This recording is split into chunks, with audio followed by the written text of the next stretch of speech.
Les lois du succès de Napoleon Hill, 11e volume, La tolérance. Audio numéro 1. Il y a des âmes en ce monde qui ont le don de trouver de la joie en tout lieu et d'en laisser partout sur leur passage. Faber. Vous pouvez y arriver si vous y croyez. Quels sont les deux traits importants de l'intolérance ? L'intolérance a deux traits importants sur lesquels nous allons attirer votre attention au début de cette leçon. Ces traits sont les suivants.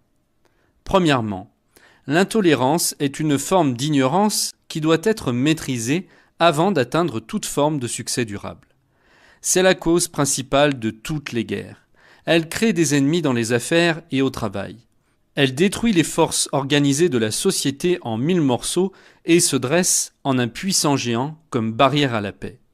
Elle détrône la raison et la remplace par la psychologie moutonnière. Deuxièmement, l'intolérance est le principal agent qui sépare les religions du monde. Elle ravage avec puissance ce qui est bien sur cette terre en divisant la communauté religieuse en petites sectes et dénominations qui investissent tant d'efforts pour s'opposer les unes les autres au lieu d'unir leurs forces pour détruire les maux de ce monde. Mais cet acte d'accusation contre l'intolérance est général. Comment l'intolérance vous affecte-t-elle personnellement ? Voyons comment elle vous affecte personnellement. Il est bien sûr évident que tout ce qui empêche les progrès de la civilisation est un obstacle pour tout individu, et inversement. Tout ce qui obscurcit le jugement de l'individu et qui bloque son développement mental, moral et spirituel freine les progrès de la civilisation. Tout cela est une affirmation abstraite d'une grande vérité. Et puisque les affirmations abstraites ne sont ni intéressantes ni informatives, passons à l'illustration concrète des effets néfastes de l'intolérance. Je vais commencer cette illustration par un incident que j'ai mentionné librement dans pratiquement tous les discours publics que j'ai prononcés ces dernières années. Mais dans la mesure où la froideur de ces pages pourrait déformer son interprétation, il est nécessaire de vous mettre en garde afin que vous ne lisiez pas derrière ces lignes une signification que je n'avais pas l'intention de faire passer. Vous aurez tort si vous négligez ou si vous refusez volontairement d'étudier cette illustration dans les termes exacts et avec le sens exact que je voulais transmettre. Un sens aussi clair que j'ai pu écrire linguistiquement. Pendant que vous lisez cet incident, mettez-vous à ma place et voyez si vous n'auriez pas eu vous-même une expérience parallèle. Si tel est le cas, quelle est la leçon que vous en avez tirée ? Ma propre expérience qui illustre l'intolérance. Un jour, on me présenta à un jeune homme d'une apparence exceptionnellement raffinée.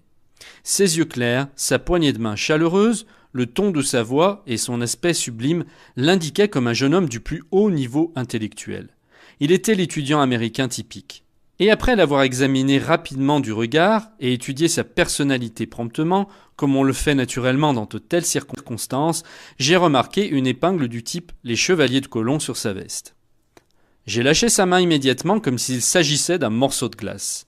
Tout s'est passé tellement vite que nous sommes restés tous les deux surpris. Je me suis excusé et j'ai fait quelques pas pour m'éloigner de lui. Puis, j'ai regardé l'épingle maçonnique que je portais sur ma propre veste. Ensuite, j'ai donné un autre coup d'œil à l'épingle chevalier de Colomb du jeune homme et je me suis demandé pourquoi quelques babioles comme celle-là pourraient-elles creuser d'aussi profonds précipices entre les hommes qui ne savaient rien les uns des autres. Je n'ai pas arrêté de penser à cet incident durant le reste de la journée parce qu'il me dérangeait. J'avais toujours été très fier car je me considérais comme tolérant envers tout le monde. Mais cet accès spontané d'intolérance a prouvé que tout au fond de mon subconscient se trouvait un complexe qui me poussait à adopter un caractère borné. Cette découverte m'a tellement choqué que j'ai commencé un processus systématique de psychanalyse à travers lequel j'ai cherché dans les profondeurs de mon âme la cause de mon attitude. Je me suis demandé encore et encore « Pourquoi as-tu lâché si brusquement la main de ce jeune homme ? Pourquoi lui as-tu tourné le dos alors que tu ne savais rien sur lui ?»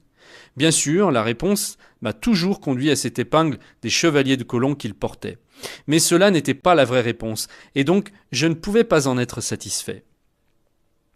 Quelles sont les raisons générales de l'intolérance ? J'ai alors commencé à faire quelques travaux de recherche dans le domaine de la religion. J'ai commencé à étudier à la fois le catholicisme et le protestantisme depuis leur origine. Une procédure qui, je dois l'avouer, m'a aidé mieux que toutes les autres sources à comprendre les problèmes de la vie. Parmi les révélations que j'ai découvertes à la suite de cette recherche, j'ai compris que le catholicisme et le protestantisme diffèrent davantage par la forme puisque les deux sont fondés sur la même cause qui est le christianisme. Mais ce n'était pas tout, ni la plus importante de mes découvertes. Par nécessité, ma recherche m'a conduit dans plusieurs directions et m'a forcé à entrer dans le domaine de la biologie, où j'ai appris beaucoup sur la vie en général et sur l'être humain en particulier. Ma recherche m'a également dirigé vers l'étude de l'hypothèse de l'évolution de Darwin, telle qu'il l'énonce dans son Origine des espèces. Et à son tour, cela m'a aidé à analyser en détail la psychologie, plus que je ne l'avais fait auparavant. Les raisons de mon intolérance. Comme je cherchais de l'information dans toutes les directions, mon esprit a commencé à se déployer et à s'élargir à une vitesse tellement alarmante que j'ai pratiquement senti le besoin de faire table rase de mes connaissances antérieures et d'oublier ce que j'avais à tort pensé être la vérité. Comprenez bien la signification de ce que je viens d'affirmer. Imaginez vous-même en train de découvrir soudainement que la plupart de vos philosophies de vie sont fondées sur des préjugés. Ce qui vous forcerait à admettre que, loin d'être un spécialiste accompli, vous étiez à peine qualifié pour devenir un étudiant intelligent. C'était exactement la position dans laquelle je me trouvais en ce qui concerne les principes de vie les plus solides. Mais de toutes les découvertes révélées par cette recherche, aucune ne fut plus significative que l'importance relative de l'hérédité physique et sociale. Car c'était cette découverte-là qui m'a fait voir pourquoi j'avais tourné le dos à un homme que je ne connaissais même pas. C'était cette découverte-là qui m'a montré comment et où j'avais acquis mon point de vue concernant la religion, la politique, l'économie et bien d'autres sujets importants. Je regrette et je me réjouis à la fois de constater que j'ai formé la plupart de mes opinions sur ces sujets sans le soutien même d'une hypothèse raisonnable, tant moins des faits solides que de la raison. Veillez à ce que vos opinions soient fondées sur une base solide. Puis je me suis rappelé d'une conversation sur la politique entre le défunt sénateur Robert L. Taylor et moi-même. Étant tous deux de la même conviction politique, nous avions une discussion amicale. Mais le sénateur m'a posé une question pour laquelle je ne lui avais jamais pardonné avant de commencer à faire cette recherche. « Je vois que vous êtes un fervent démocrate, dit-il. Je me demande si vous savez pourquoi. » J'ai réfléchi quelques secondes, ensuite j'ai lâché la réponse suivante. Je suis démocrate parce que mon père l'a été aussi, bien sûr. Avec un large sourire sur son visage, le sénateur m'a cloué par cette réplique. Je m'en doutais bien. Maintenant, n'auriez-vous pas été dans un sale pétrin si votre père avait été un voleur de chevaux ? Les cœurs, comme les portes, peuvent s'ouvrir facilement à l'aide de quelques petites clés. Et souvenez-vous que ce sont les mots suivants. Je vous remercie et s'il vous plaît. Ce n'était que quelques années plus tard, après avoir commencé la recherche dont je vous ai parlé, que j'ai compris la vraie signification de la blague du sénateur Taylor. Trop souvent, nous avons des opinions qui ne sont fondées sur aucune base solide, mais uniquement sur les croyances et les convictions des autres. Quels sont vos intérêts en lisant le plan pour l'abolition de la guerre ? Maintenant, je vais citer le texte intégral d'un plan que j'ai proposé à la commission de M. Edward Buck, prix américain pour la paix, concernant l'abolition de la guerre. Je vais le faire pour mieux illustrer les effets de l'un des plus importants principes révélés par l'incident que j'ai décrit. Pour que vous appreniez comment et où vous avez acquis votre philosophie de vie en général.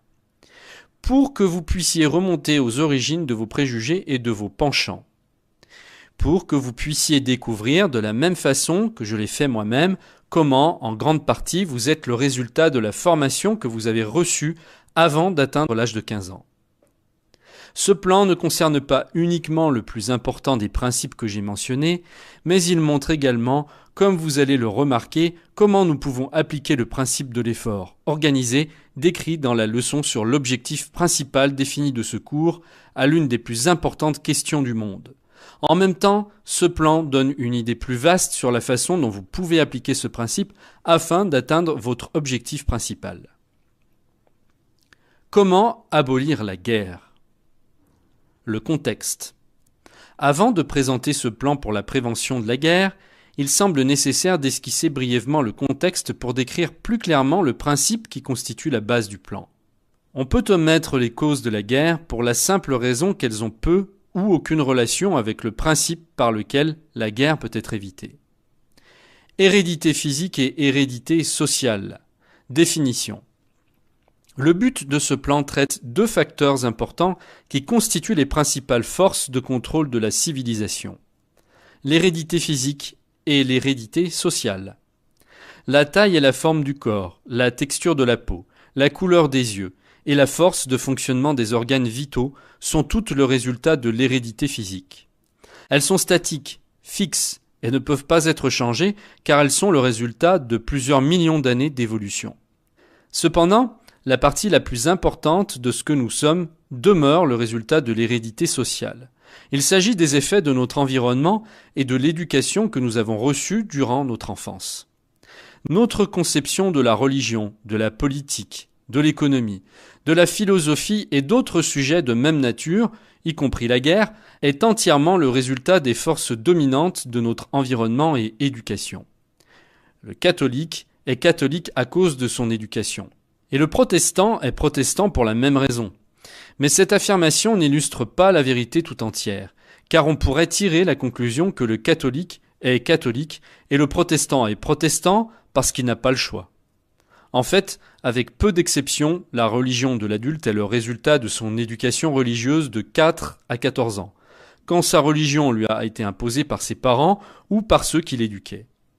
Un éminent prêtre a montré sa connaissance du principe de l'hérédité sociale en disant « Laissez-moi m'occuper d'un enfant jusqu'à ce qu'il ait 12 ans, et après cet âge-là, vous pourrez lui enseigner n'importe quelle religion que vous voulez, car j'aurai planté ma propre religion si profondément dans son esprit qu'aucune force de la terre ne pourra défaire mon effort. » Les grandes et importantes convictions de l'homme sont celles qui lui ont été imposées ou celles qu'il a assimilées de sa propre volonté dans des conditions d'émotion intenses, quand son esprit était réceptif. Dans de telles conditions, l'évangéliste peut planter plus profondément et définitivement l'idée d'une religion, en seulement 1 heure de messe, alors qu'il lui faudrait des années dans des conditions ordinaires pour éduquer un esprit qui n'est pas dans un état émotionnel intense. Ceci est un extrait du cours de Napoleon Hill, Les lois du succès. Pour recevoir l'intégralité de l'ouvrage, cliquez sur le lien qui apparaît en bas de cette vidéo.